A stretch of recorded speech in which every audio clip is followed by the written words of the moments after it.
नमस्कार दोस्तों, आज मैं आपको शीतला माता और सास बहू की कहानी सुनाने जा रही हूँ। प्रेम से बोलिए शीतला माता की जय हो। एक गांव में एक बुढ़िया अपने दो पुत्रों और बहुओं के साथ रहती थी। दोनों बहुओं की एक एक संतान थी। दोनों बहुएं एक दूसरे के विपरीत थीं। जहाँ बड़ी बहू झगड़ा करने वाली और आलसी थी, घर के काम काज से दूर रहती, वहीं छोटी बहू बहुत मिलनसार, शांत स्वभाव और धार्मिक विचारों वाली थी। शीतला माता के पूजा का दिन आया तो सास ने अपने छोटी बहू को शीतला माता को भोग चढ़ाने के लिए भोजन बनाने को कहा। सास की आज्ञा मानकर छोटी बहू भोजन तैयार करने लगी।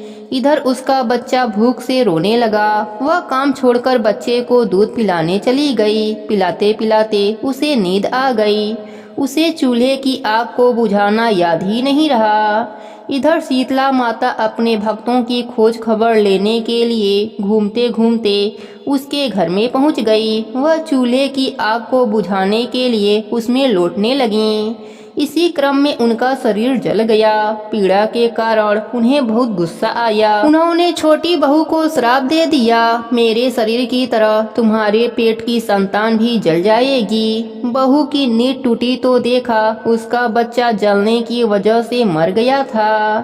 छोटी बहू घबरा गई। सास यह सब देखकर समझ गई कि वह शीतला माता का प्रकोप है। उसने बहू से कहा, तुम शीतला माता की पूजा करो। बहू ने सास की बात मान ली। उसने बच्चे के शव को एक टोकरी में रखा और माता को खोजने निकल पड़ी। रास्ते में उसे दो तालाब मिले जिसका पानी बहुत खारा था। इस कारण उस पानी का उपयोग कोई नहीं करता था। बहू को देखते ही तालाब ने उससे पूछा कि वह कहाँ जा रही है। बहू ने सारी कहानी उसे सुना दी। तालाब ने कहा, तुम शीतला माता से हमारी मुक्ति का उपाय भी पूछ लेना।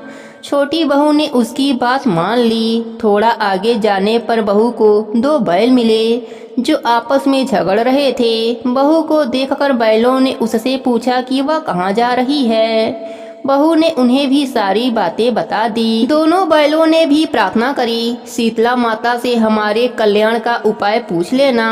बहू ने उनकी भी प्रार्थना स्वीकार कर ली। थोड़ा आगे बढ़ने पर उसे एक बुढ़िया मिली जो लगातार अपने शरीर पर खुजली कर रही थी। बूढ़ी औरत ने भी बहू से पूछा, तुम कहाँ जा रही हो। बहू के मुंह से सारी बातें सुनकर बुढ़िया ने कहा, क्या तुम मेरा सिर खुजला दोगी। बहू बच्चे को बुढ़िया को पकड़ाकर उसके सिर से जुएं निकालने लगी। सारी जुएं निकल जाने पर उनकी खुजली ठीक हो गई। तब बहू ने देखा कि उसका बच्चा भी फिर से जी उठा है। छोटी बहू खुश होकर बुढ़िया के पैरों में गिर पड़ी। वह समझ गई कि यही शीतला माता है। उसने अपने गलती के लिए माफी मांगी। माता ने अपना अभिशाप वापस ले लिया। उसे सुख, सौभाग्यवती तथा संपन्नता का आशीर्वाद भी दिया। बहू माता से दोनों तालाबों के कल्याण की प्रार्थना करी। माता ने बताया वह दोनों पिछले जन्म में सौतन थी। वह बहुत झगड़ालू थीं, धर्म पूजा पाठ कुछ नहीं करती थीं, साधु संतों का सम्मान भी नहीं करती थीं। इसी का फल उन्हें इस जन्म में मिला है। तुम यदि उस तालाब का पानी पी लोगी तो उनका कल्याण हो जाएगा। फिर बैलों की कहानी सुनाई। माता ने कहा वह पिछले जन्म में देवरानी और जेठानी थी। आपस में मारपीट करती थीं। इस कारण घर के कामकाज भी नहीं करती थीं। वह नास्तिक भी थीं।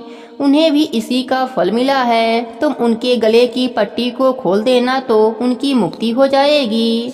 बहू ने माता को प्रणाम किया और बच्चे को लेकर घर आ गई। घर आकर सास और जेठानी को उसने सारी कहानी सुना दी कि कैसे माता ने उसे आशीर्वाद दिया है। छोटी बहू की संपन्नता देखकर जेठानी को ईर्ष्या हुई। उसने सोचा मैं भी माता के दर्शन करने जाऊंगी। अगले वर्ष शीतला माता के व्रत के दिन उसने वह सब कुछ किया जो छोटी बहू ने किया था। माता ने उसे भी वही श्राप दे दिया जो छोटी बहू को दिया था। दूसरी सुबह उसका बच्चा भी जलकर मरा पड़ा था।